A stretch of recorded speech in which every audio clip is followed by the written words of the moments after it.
নমস্কাৰ পুনৰ আপোনালোকৰ মাজলৈ লৈ আহিছোঁ আন এটি কবিতাটি আগবঢ়াইছে বৈঠাৰাংচুৰীৰ বাসিন্দা ক্লাছ 10ৰ ষ্টুডেণ্ট চিনু দাস।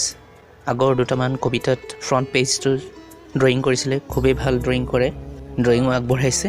গতিকে তাইও কবিতা লিখিছে আৰু ভুল হোৱাটো স্বাভাৱিক। এতিয়া তাই আগবঢ়োৱা কবিতাটি মই যি পাঠ কৰিবলৈ লৈছোঁ। কবিতাটিৰ শিৰোনাম আঘোণৰ সোণোৱালী পথাৰ।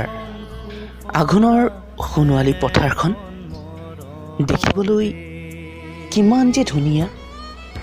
সেই আঘোণৰ পথাৰখনত থকা সেই সোণোৱালী ধানবোৰ দেখিলে আজিও মনত পৰে সেই অতীতলৈ, যিসকলে নিজৰ জীৱনৰ দুখ কষ্টবোৰ পাহৰি কেৱল আনন্দৰ সন্ধানত গোটেই দিনজুৰি ৰ'দৰ তাপত নিজকে পৰীক্ষা কৰে।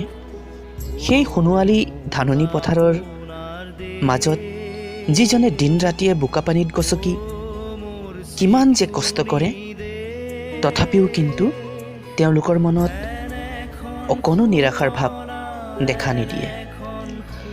আনন্দৰ সন্ধানত দিনৰ দিনটো মেটমৰা ভাগৰ আৰু সঠিক ভোজনৰ অভাৱত যিদৰে তেওঁলোকে নিজৰ দিনবোৰ অতিবাহিত কৰিছে, তাৰ অন্তৰালত তেওঁলোকৰ সপোন, তেওঁলোকৰ ইচ্ছাবোৰ জলাঞ্জলি দি যিদৰে তেওঁলোকে পথাৰত নিজকে আত্মনিয়োগ কৰিছে, তাৰ পিছত যি এটা আঘোণৰ সোণালী পথাৰ পোৱা গৈছে, তাৰ আশাতেই জানো ইমানখিনি কষ্ট কৰা নাই।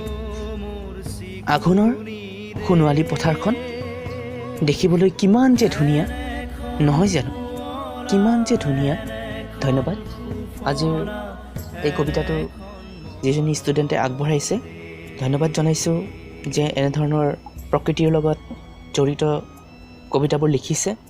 আগলৈ যেন এনেকৈ কবিতা লিখি থাকে আৰু যেন এই চেনেললৈ যেন প্ৰেৰণ কৰি থাকে, তাৰে কামনাৰে আজিৰ এই কবিতাটো ইয়াতে সমাপ্ত কৰিলোঁ। ধন্যবাদ।